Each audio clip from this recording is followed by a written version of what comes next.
Hello students. Polynomial chapter आपका चल रहा था जिसमें बेसिकली पॉलिनोमियल का जितना भी कॉन्सेप्चुअल पार्ट है वो आपका ख़त्म हो चुका है, जिसमें हमने पॉलिनोमियल के बारे में, उसके टाइप्स के बारे में, है ना, और रिमाइंडर थ्योरम, फैक्टर थ्योरम, इस तरह के कुछ टॉपिक्स देखे।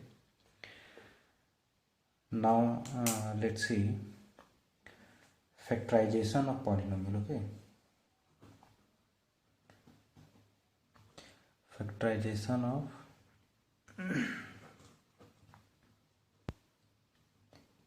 पॉलिनोमियल। जिस किसी तरह का भी पॉलिनोमियल, टाइप ऑफ पॉलिनोमियल हम लोग पढ़े, अब क्या है कि उस तरह के कुछ भी अगर पॉलिनोमियल हमारे पास आते हैं तो उसको हम फैक्टराइज कैसे करें। फैक्टराइज करने का मतलब हुआ उसको तोड़ना, कैसे उसको हम तोड़ें। ठीक है, तो फैक्टराइजेशन इसमें जो है कुछ आइडेंटिकल फैक्टराइजेशन होगा, मीन्स आइडेंटिटी बेस्ड, कुछ फार्मूला बेस्ड है ना, और कुछ नॉन आइडेंटिकल बेस्ड भी हैं। तो सबसे पहले मैं जो नॉन आइडेंटिकल बेस्ड है, जिसमें दो तरह के पॉलिनोमियल हमारे पास आएंगे जो आप लोग के सिलेबस में पढ़ना है। एक तो क्वाड्रेटिक पॉलिनोमियल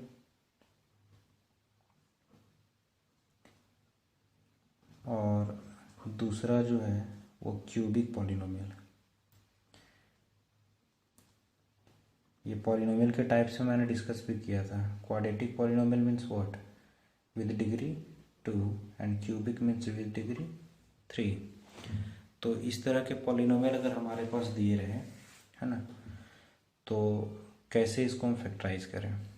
ठीक है, तो बेसिकली इस तरह के जो पॉलिनोमियल हमारे होंगे, है ना, वो किसी आइडेंटिटी पे बेस्ड नहीं होंगे, किसी फार्मूला पर टूटने लायक नहीं होंगे, बल्कि सिर्फ उसको बाय फैक्टर एंड फैक्टर हम लोग उसको तोड़ सकते हैं। ठीक है, तो कैसे हम लोग करते हैं इसको, आइए देखते हैं कुछ एग्जांपल्स के द्वारा। सबसे पहले हम लोग क्वाड्रेटिक पॉलिनोमियल में देखते हैं। जैसे क्वेश्चन लिख दिए हम लोग 6x² + 5x - 6। ठीक है, देखिए इस तरह का क्वाड्रेटिक पॉलिनोमियल कभी कभी हमारा आइडेंटिटी बेस्ड भी होता है, a + b² और a - b², इसके बेस्ड भी होता है। ठीक है, तो इस चीज़ को आइडेंटिफाई करने के लिए सिर्फ आप एक चीज़ को देखिएगा कि यहाँ पे फर्स्ट टर्म के पास जो हमारा कोफिशिएंट होगा और लास्ट टर्म में जो हमारा जो कांस्टेंट टर्म होगा, दोनों किसी का स्क्वायर हो सकता है ना। जैसे यहाँ 4x² अगर होता, ठीक है, अगर 4x² होता तो वो 2 का स्क्वायर होता, अगर यहाँ 9 होता तो 3 का स्क्वायर होता, और ये दोनों का कॉम्बिनेशन यहाँ पे होगा, मीन्स 2ab का फॉर्म। जैसा कि हम लोग जानते हैं इसका रूल जो हमारा होता है a² + 2ab + b², पॉजिटिव वाले में। तो यहाँ पे बीच का कॉम्बिनेशन जो है 2ab के फॉर्म में, मीन्स a और b का कॉम्बिनेशन यहाँ पे होगा। ठीक है, लेकिन अगर ऐसा कंडीशन हमारे पास ना हो, जनरल अगर हमारा क्वाड्रेटिक पॉलिनोमियल हो, तो इसको कैसे हम लोग फैक्टराइज करते हैं। ठीक है, तो इसको फैक्टराइज करने के लिए हम लोग क्या करते हैं कि मिड टर्म जो हमारा है ना, मिड टर्म को हम लोग स्प्लिट करते हैं। स्प्लिट करने का मतलब तोड़ते हैं। ठीक है, जो मिडल टर्म है उसको हम लोग क्या कर देते हैं, तोड़ देते हैं। ठीक है, तो तोड़ेंगे कैसे, इस चीज़ के लिए तरीका ये है कि ये फर्स्ट टर्म और लास्ट टर्म है ना, ये फर्स्ट टर्म और लास्ट टर्म के जो कोफिशिएंट्स हैं, यहाँ का कांस्टेंट टर्म और यहाँ x² का जो कोफिशिएंट होगा, ये दोनों का प्रोडक्ट हम लोग देखेंगे। ठीक है, ये दोनों को हम लोग क्या कर देंगे, मल्टीप्लाई कर देंगे। ठीक, इस तरह का फैक्टराइजेशन आप लोग पीछे भी किए होंगे, क्लास 8th में भी आप लोग किए होंगे। ठीक है, एक बार फिर से मैं इसको बता दे रहा हूँ क्योंकि 9th स्टैंडर्ड में भी ये चीज़ है। तो फर्स्ट टर्म और लास्ट टर्म है ना, फर्स्ट टर्म के कॉफिशिएंट को और लास्ट टर्म का जो कांस्टेंट टर्म है हमारा, ये दोनों को क्या कर देंगे, मल्टीप्लाई कर देंगे। ठीक है, तो देखिए मल्टीप्लाई करने पे क्या आ रहा है, 6 जा 36, कितना आ गया 36। अब देखिए ये मिडल टर्म जो है इसको इस तरह से स्प्लिट करना है ना, इस मिडल टर्म को इस तरह से स्प्लिट करना है कि प्रोडक्ट जो हो, है ना, प्रोडक्ट जो हो ये 36 आ जाए। कहने का मतलब ये फर्स्ट और लास्ट टर्म के प्रोडक्ट के बराबर आ जाए। इसको स्प्लिट करने पे इसको इस तरह से स्प्लिट करना है कि प्रोडक्ट जो हो वो 36 आ जाए और सम जो है 5 आ जाए। ठीक है, सम जो है वो 5 आना चाहिए और प्रोडक्ट आना चाहिए कितना, 36, है ना। तो स्प्लिट करेंगे कैसे, ठीक है, तो स्प्लिट करने का बेस जो होता है वो यही नंबर हमारा होता है। ये दोनों का जो प्रोडक्ट होगा वही हमारा बेस होगा और इसी के आधार पर इसको हम स्प्लिट करेंगे। ठीक है, क्योंकि हमको प्रोडक्ट जो चाहिए इसके स्प्लिटेड टर्म्स का ये इतना होना चाहिए, तो जाहिर सी बात है इसी के आधार पर ये स्प्लिट होगा। तो कैसे हम लोग तोड़ेंगे, सबसे पहले यहाँ पे जो ये नंबर होगा उसको हम लोग फैक्टराइज कर देंगे, काफ़ी ईजी हो जाएगा उस तरह से। तो सबसे पहले हम लोग इसको क्या करेंगे, फैक्टराइज करेंगे। तो देखिए 36 को अगर हम फैक्टराइज करते हैं तो हो जाता है ये 2, 18, 2, 9, है ना, 3 एंड 3। देखिए हमारे पास टोटल जो फैक्टर्स हैं वो क्या है, 2 into 2 into 3 into 3, 2 into 2 into 3 into 3। अब यहाँ पे ये चारों फैक्टर्स को ही इस तरह से पेयरिंग करना है एज सम, है ना, इस तरह से पेयर करना है कि जोड़ने या घटाने पे हमारा 5 आए।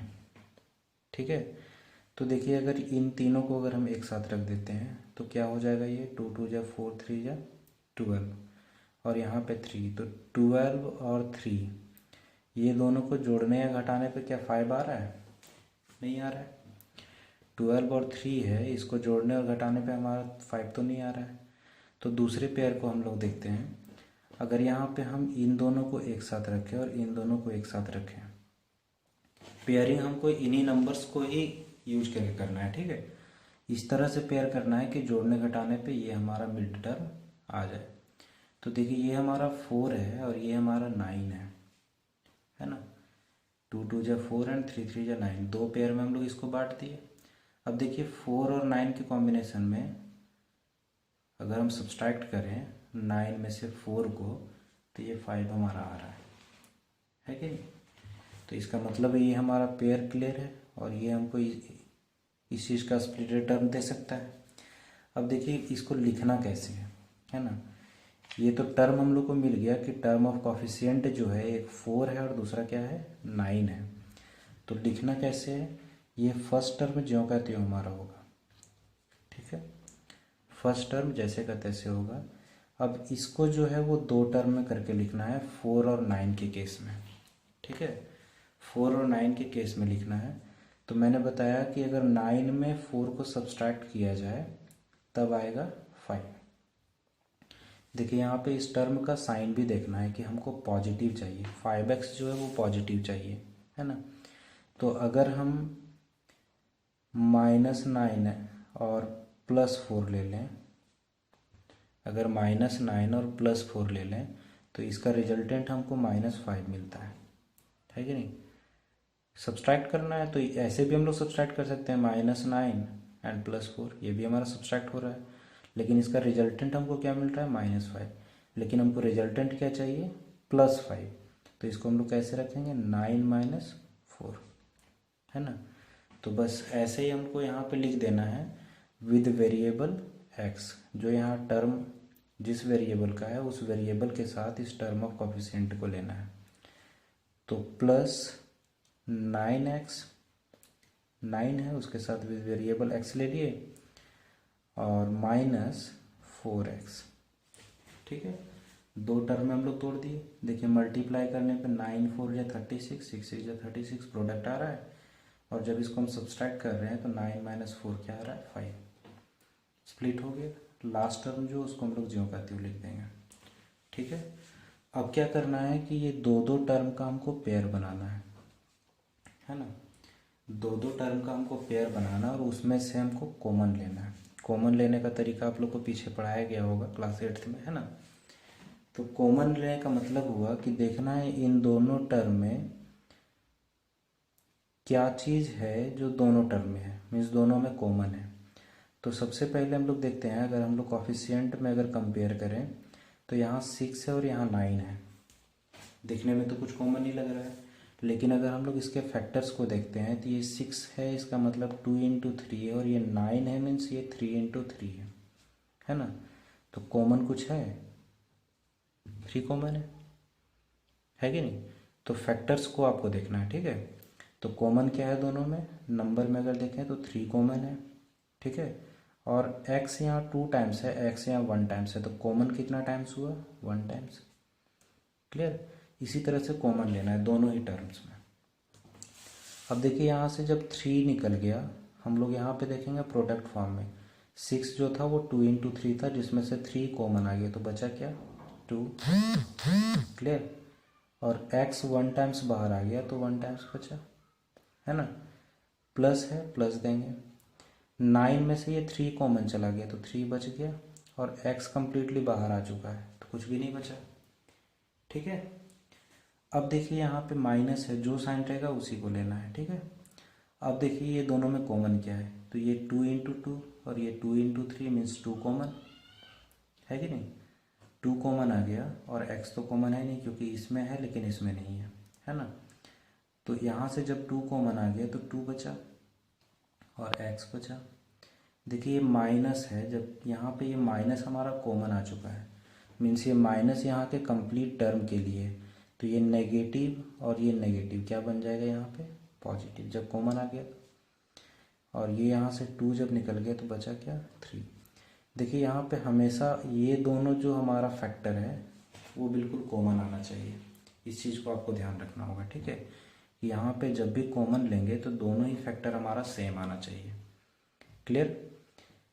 ऐसा होने के बाद अब ये टर्म, यहाँ पे हमारे पास 2 टर्म है, एक ये और दूसरा ये। इन दोनों टर्म में हमारे पास ये चीज़ जो है दोनों ही टर्म में कॉमन है, मीन्स 2x प्लस 3, ये चीज़ दोनों में कॉमन है।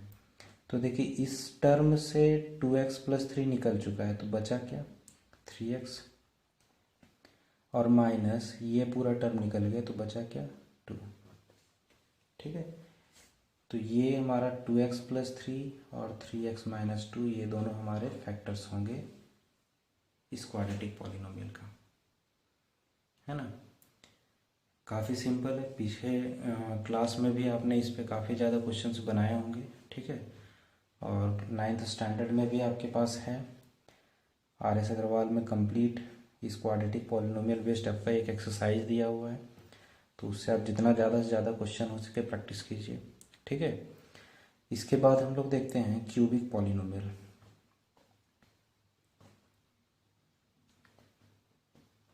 Cubic polynomial, okay.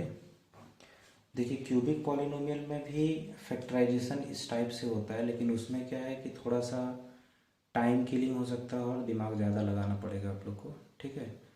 तो उसको भी मैं डील करूँगा जब फेस टू फेस क्लासेस होंगे, है ना, क्योंकि वहाँ पे समझना ज़्यादा आसान होगा। अभी मैं उसका एक इजी मेथड बताता हूँ, और बेसिकली वही मेथड ही लोग यूज़ करते हैं, ठीक है। ज़्यादा से ज़्यादा यूज़ जो होता है वही मेथड होता है, उसी को मैं यहाँ डिस्कस कर रहा हूँ। बाकी एक और मेथड है जो मैं क्लास ओपन होने के बाद बताऊँगा, ठीक है। तो आइए इसको एक क्वेश्चन के द्वारा हम लोग समझते हैं। X cube minus 3x square minus 9x minus 5, ठीक है। तो इस तरह के क्यूबिक पॉलिनोमियल को फैक्टराइज करना हो तो हम लोग करेंगे क्या, है ना।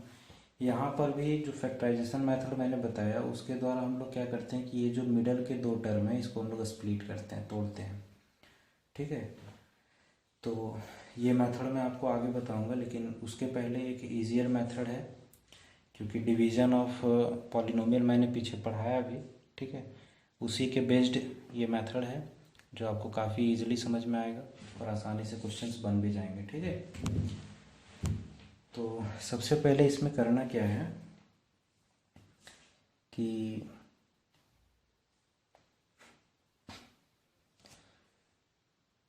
यहाँ पे जो हमारा कांस्टेंट टर्म है, ठीक है, सिर्फ हम लोग को डायरेक्टली ध्यान देना है जो इसमें कांस्टेंट टर्म होगा, ठीक है। तो कांस्टेंट टर्म के जितने भी फैक्टर्स हैं सबसे पहले उसको कंसीडर करना होगा, ठीक है। Here all the factors of 5 are constant term, last का जो हमारा कांस्टेंट टर्म होगा उसके सारे फैक्टर्स को हमको कंसीडर करना होगा, ठीक है, with negative and positive, minus में भी और प्लस में भी उनको लेना है, ठीक है। तो 5 के फैक्टर्स कौन कौन है उसको हमको देखना है, ठीक है, नेगेटिव पॉजिटिव दोनों में। तो फैक्टर्स का मतलब होता है कि वैसे नंबर जो इसको डिवाइड कर सकते हो, ठीक है। तो डिवाइड कौन कौन कर सकता है, तो सबसे पहले 1 कर सकता है डिवाइड इसको, है ना। तो प्लस में माइनस में दोनों में ही लेना है, ठीक है।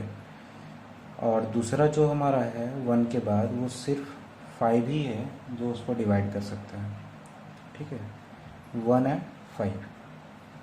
तो 1 एंड 5 जो है 5 के फैक्टर्स हैं। अब बेसिकली इस कंप्लीट पॉलिनोमियल का एक फैक्टर हम लोग को आइडेंटिफाई करना है और वो फैक्टर इन्हीं 2 फैक्टर के आधार पर होगा। कैसे उसको हम लोग डिसाइड करेंगे, उस चीज़ के लिए हम लोग को क्या करना है कि 1 बाय 1 जितने भी ये फैक्टर्स हैं, टोटल हमारे पास 4 फैक्टर्स यहाँ पे हो गए, एक +1 -1 +5 एंड -5, ठीक है। तो इसमें से देखना है कि जो सबसे स्मॉलेस्ट नंबर है, सबसे छोटा से छोटा नंबर जो इसको कम्प्लीटली ज़ीरो कर दे, है ना, वैसा नंबर जो इसको कम्प्लीटली ज़ीरो कर दे वही जो होगा इसका फैक्टर डिसाइड करेगा, ठीक है। तो ये चारों नंबर को हम लोग को क्या करना है कि 1 बाय 1 इसमें हम लोग को पुट करना है, ठीक है। तो सबसे पहले यहाँ पे हम लोग मान लेंगे let px is equal to this complete polynomial x³ - 3x² -9x - 5, clear. अब क्या करना है, जैसे कि हम लोग पीछे पॉलिनोमियल में मैंने बताया था कि ये जितने भी वैल्यूज़ हैं, है ना, वो यहाँ पे लिया जाता है x के जगह पर, मीन्स जहाँ पे x है उसके जगह पे इसको पुट करना है और पुट करने के बाद देखना है कि कौन सा वैल्यू इस पॉलिनोमियल को ऑल ओवर 0 कर देता है। तो अभी तो हमारे पास 4 नंबर हो सकता है, कोई ज़्यादा फैक्टर अगर यहाँ पे मान लो 20 रहता है ना, तो उसके तो और भी ज़्यादा फैक्टर्स होते। तो सारे नंबर को 1 बाय 1 पुट करना काफ़ी टाइम किलिंग है, तो थोड़ा सा यहाँ पे आपको ब्रॉड माइंडेड बनना होगा, है ना, और कंसीडर करना होगा खुद से कि क्या नंबर हम यहाँ पे एग्जैक्टली पुट कर सकते हैं, है ना। देखिए अगर हम डायरेक्टली देखें, अगर हम यहाँ पे 1 पुट करते हैं, खुद से सोच के देखिए, अगर हम +1 पुट करते हैं तो पॉजिटिव टर्म सिर्फ हमारा यही है ना, जिसको इवेलुएट करने पे ओनली 1 आएगा, सिर्फ क्या आएगा 1। और यहाँ पे नेगेटिव टर्म ये बहुत सारे हैं, तो इवेलुएट करने पे काफ़ी बड़ा नंबर आएगा, तो कभी ये 0 हो सकता है, नहीं हो सकता है। इसी तरह से बेसिकली हम लोग को कंसीडर करते चला जाना है कि नंबर क्या हम पुट करें बेसिकली, है ना, कि पॉलिनोमियल हमारा 0 आ जाए। वो बाय माइंड हम लोग भी कंसीडर कर सकते हैं, ठीक है। तो +1 तो हमारा कैंसिल हो जाएगा, है ना। 5 भी अगर हम रखें तो 5 के केस में इट में भी कि हो सकता है, ठीक है, लेकिन 5 से पहले हमारे पास -1 भी है, उसको एक बार हम लोग चेक कर लेंगे। तो ये काम आप लोग को क्या करना है कि साइड में करना है, ठीक है, और देखना है कि कौन सा वैल्यू इसको 0 कर रहा है, उसको सिर्फ यहाँ पे शो कर देना है ना। जो वैल्यू 0 कर देगा इसको बस उसको यहाँ पे शो कर देना है, बाकी इसको रफ में करना है, ठीक है। By trial method, trial and error method आप लोग पीछे पढ़े होंगे, है ना, क्लास 7-8 में, ठीक है। तो ट्रायल मेथड में क्या किया जाता है, उसको पुट करके देखा जाता है, तो चलिए पुट करके हम लोग देखते हैं। +1 तो खैर कैंसिल है, तो उसको हम लोग करके भी नहीं देखेंगे। -1 हम लोग पुट करके देखते हैं, ठीक है। P-1, ठीक है। तो P-1 इज इक्वल टू क्या हो जाएगा, ये -1 cube -3 into -1 square -9 into -1 -5। Clear. ये कितना हो जाएगा, -1 क्यूब -1, क्योंकि नेगेटिव पे ऑड पावर है। ये -1 स्क्वायर तो 1 हो गया, और नेगेटिव है तो -3 माइनस माइनस +9 एंड -5। देखिए 5 माइनस में, 3 माइनस में, 1 माइनस में, सारा सम हो जाएगा। 5 3 1 कितना हो गया, 9। तो 9 minus 9 is equal to what, 0। देखिए ये -1 जो वैल्यू है वो इस पॉलिनोमियल को क्या कर दिया, 0 कर दिया। तो जो वैल्यू पॉलिनोमियल को कम्प्लीटली 0 कर देगा वही हमको फैक्टर देगा। तो मैंने बताया था कि ये वैल्यू आता कहाँ से है, जब हम लोग 0 फाइंड करते हैं, है ना। तो ये -1 कब आया, जब ये x के साथ प्लस में होगा। क्या 0 फाइंड करते थे ना हम लोग, तो x + 1 is equal to 0, then x is equal to -1। तो x इज इक्वल टू -1 तब आया जब उसका फैक्टर क्या था, x + 1। समझ रहे आप लोग। अगर यहाँ 1 होता तो फैक्टर हमारा क्या होता, x - 1, है ना। मीन्स अगर यहाँ नेगेटिव है तो यहाँ पॉजिटिव, अगर यहाँ पॉजिटिव है तो नेगेटिव। तो ऐसे लिखेंगे हम लोग, therefore x + 1 is a factor of px, है ना। एक फैक्टर हम लोग को मिल गया, बस एक फैक्टर हम लोग को मिला जैसे ही इस पॉलिनोमियल का क्वेश्चन हमारा बनना काफ़ी आसान हो गया, ठीक है। देखिए अब करना क्या है, ये जो फैक्टर हमें मिला इस फैक्टर से इस पॉलिनोमियल को डिवाइड कर देना है, ठीक है। जो फैक्टर मिला उससे इस पॉलिनोमियल को क्या कर देना है, डिवाइड कर देना है। तो लिखेंगे on dividing px by x + 1, है ना। x + 1 से px को क्या कर देंगे हम लोग, डिवाइड कर देंगे। तो चलिए डिवाइड करते हैं इसको हम लोग। x + 1 से डिवाइड करना है x³ -3x² -9x -5। डिवीज़न मैंने पहले बताया भी है, ठीक है। तो थोड़ा स्पीडली मैं इसको करता हूँ।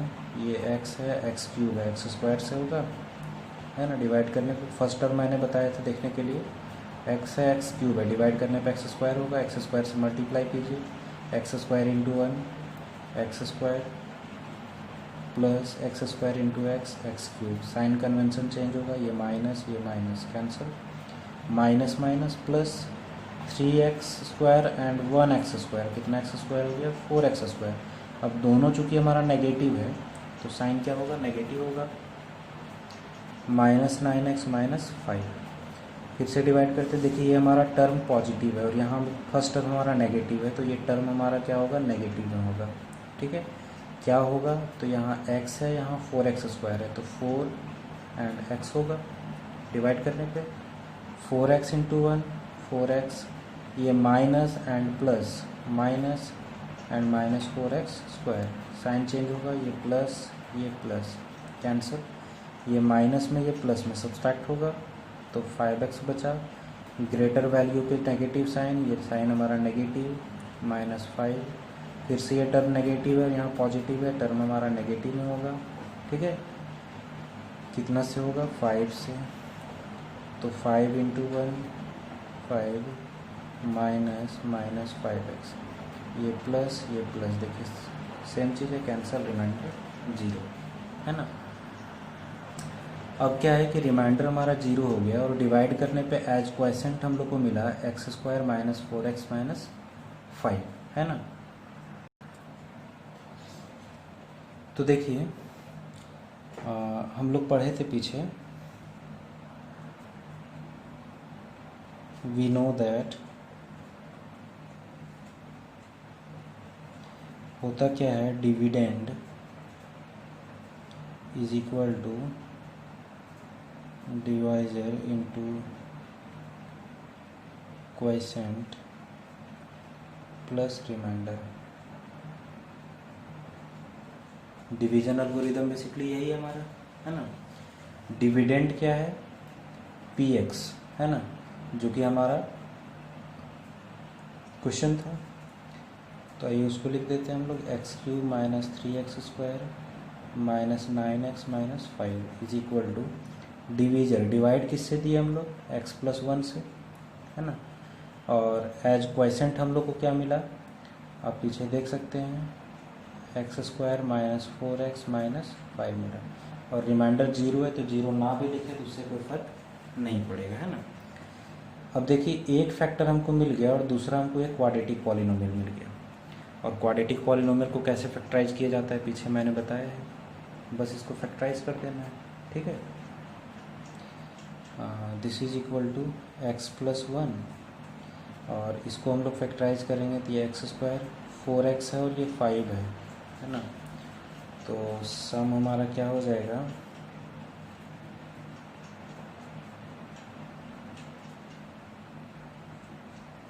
-5x और +x। देखिए ऐसे हम लोग क्यों किए, 5 और यहाँ पे 1, 5 और 1 में हम लोग तोड़े, क्योंकि 5 × 1 5, और 5 का फैक्टर तो सिर्फ 1 और 5, 1 × 5 होगा। तो 5 और 1 में इसको हम लोग तोड़े, तो नेगेटिव चाहिए था तो ग्रेटर नंबर पे नेगेटिव दे दिए, और जो स्मॉलर 1 है हमारा उस पर पॉजिटिव। तो 5 ये सब्सट्रैक्ट होगा ना, तो 5 - 1 4 एंड 5 × 1 5, क्लियर, -5 x+1, इसमें कॉमन लेना है हम लोग को, ये दोनों में कॉमन क्या आ गया, x, तो x - 5 प्लस इसमें कॉमन कुछ नहीं तो 1 है, क्या हो जाएगा x - 5। This is equal to x+1, और यहाँ पे क्या क्या हमारे पास है, एक x - 5 है और दूसरा जो टर्म है x+1 है, ठीक है। तो इसको हम लोग ऐसे ही लिख सकते हैं, या फिर एक स्टेप और बढ़ जाइए, x+1 इंटू x+1, इसका x+1 का होल स्क्वायर हो सकता है, और x- ऐसे भी लिख सकते हैं, या यहाँ पे आंसर छोड़ सकते हैं, है ना, काफ़ी इजी है। तो इस तरह के क्वेश्चंस RS अग्रवाल में आपको काफ़ी कम मिलेगा, है ना। क्यूबिक पॉलिनोमियल उसमें दिया है, लेकिन मैक्सिमम क्वेश्चन आपका सिर्फ कॉमन लेने से ही हो जाएगा, ठीक है। 6 टर्म्स वहाँ पे दिए होंगे, उसमें बस कॉमन लेंगे और आपका बन जाएगा, ठीक है। लेकिन इस मेथड पे जो क्वेश्चंस है आपका NCERT, जिसमें फैक्टर थ्योरम बेस्ड क्वेश्चंस दिया हुआ है, आई थिंक 2.4 आपका होगा, है ना। तो उसमें इस टाइप का क्वेश्चन आपका काफ़ी सारा दिया हुआ है, तो आप उससे क्वेश्चंस का प्रैक्टिस कीजिए। और RS अग्रवाल में भी कुछ क्वेश्चन अगर इसके बेस्ड आपके पास है तो उससे भी क्वेश्चन बनाइए, ठीक है। इसके बाद हम लोग जो है, जो अलजेब्रिक आइडेंटिटीज़ है ना, जो भी अलजेब्रिक फार्मूलाज हैं, है ना, उसके बेस्ड फैक्टराइजेशन पढ़ेंगे। ये अलजेब्रिक आइडेंटिटीज़ जितने भी हैं वो मैंने पहले दिया भी था, है ना। एक बार फिर से मैं यहाँ पे फार्मूला हाईलाइट कर दे रहा हूँ, ठीक है। इसको आप सबसे पहले याद कीजिए, क्योंकि फार्मूला याद रहेगा तभी इसके बेस्ड फैक्टराइजेशन ईजिली हो पाएंगे, ठीक है। तो फार्मूला मैं एक बार फिर से यहाँ पे लिख दे रहा हूँ। फार्मूला शीट तो मैंने पहले भी दिया था, आई थिंक आप लोग याद भी किए होंगे, ठीक है। सबसे पहला आइडेंटिटी हमारा जो है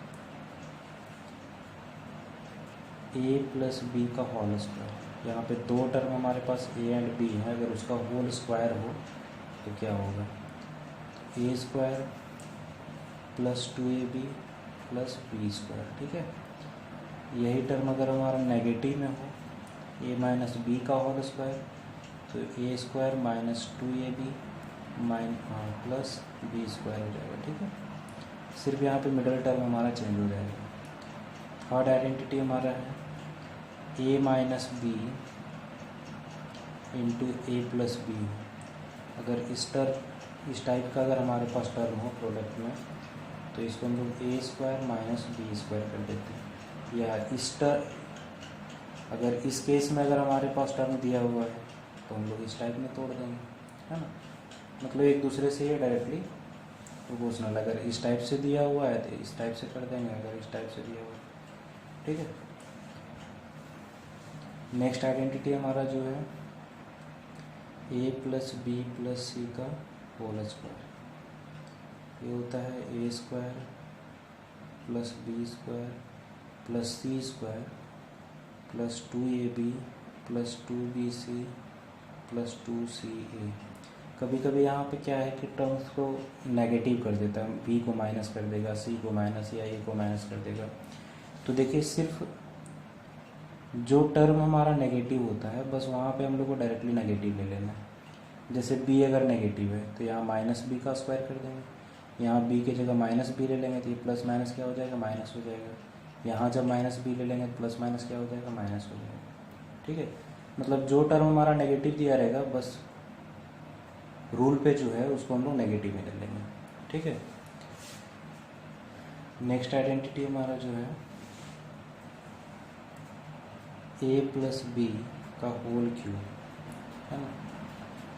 ये हमारा होता है a cube plus b cube plus 3ab into a plus b. इसको अगर एक्सपेंड करके लिखें हम लोग तो ये हो जाएगा a cube plus b cube plus 3ab into a, क्या हो जाएगा 3a square b plus 3ab into b 3ab square. ऐसे एक्सपेंडेड फॉर्म में भी हो सकता है।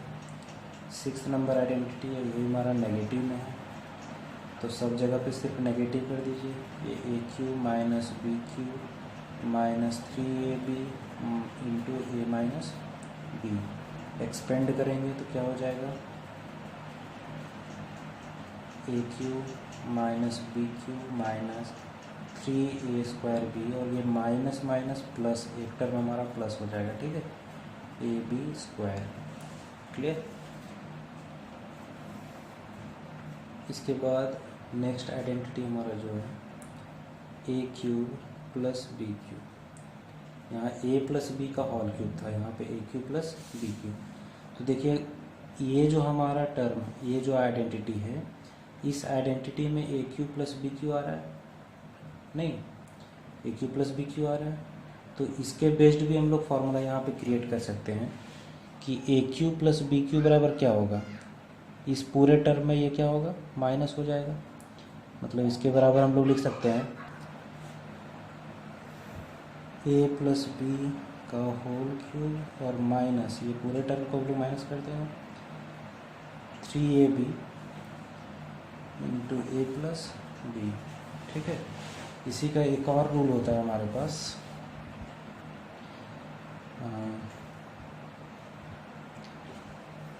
ए प्लस बी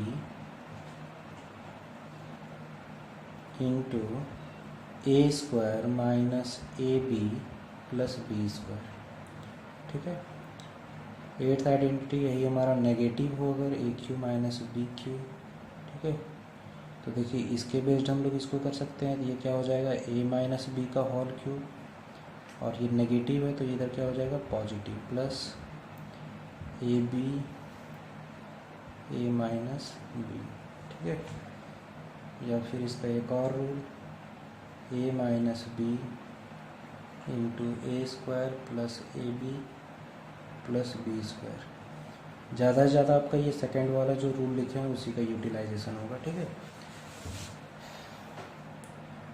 नेक्स्ट आइडेंटिटी हमारा जो है 9th नंबर, ये है अगर कोई टर्म हमारा इस टाइप से रहे a cube plus b cube plus c cube minus 3ab, ठीक है।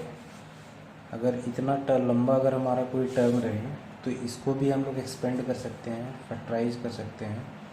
इसको हम लोग फैक्टराइज करेंगे a plus b plus c into a square plus b square plus c square minus a b minus b c minus c a, ठीक है। ये सब काफ़ी इम्पॉर्टेंट भी है, इसको प्रूफ करने के लिए भी आता है, जो मैं आगे डिस्कस करूँगा, है ना। 10th नंबर आइडेंटिटी है, केस है, क्या केस है, अगर कंडीशन दिया हुआ है कि a plus b plus c is equal to 0 हो, है ना, देन तो इस केस में क्या होगा कि इसी के बेस्ड हमारा रूल है कि a cube plus b cube plus c cube is equal to 3abc हो जाता है ना। सिर्फ इसी केस में अगर a plus b plus c is equal to 0 given है तो a cube plus b cube plus c cube is equal to 3abc हो जाएगा। ठीक है। एक और आइडेंटिटी है जिसके बेस्ड भी आपके पास क्वेश्चंस हो सकता है, x प्लस ए इंटू एक्स प्लस बी। अगर ये बेसिकली प्रोडक्ट रूल है और कुछ नहीं है, सिर्फ गुना कर देना है। तो इसको हम लोग ऐसे लिखते हैं x square plus a plus b x plus a b. ठीक है। इसके बेस्ड भी आपके पास क्वेश्चन हो सकता है। तो ये कंप्लीट आपका आइडेंटिटी है, 11 आइडेंटिटीज़। सबसे पहले इसको कम्प्लीटली याद कर लेना है ना। उसके बाद ही आपका जो भी क्वेश्चंस होगा, जो भी फैक्टराइजेशन होगा वो बन पाएगा। ठीक है। आगे मैं इसके बेस्ड क्वेश्चंस को डील करूँगा।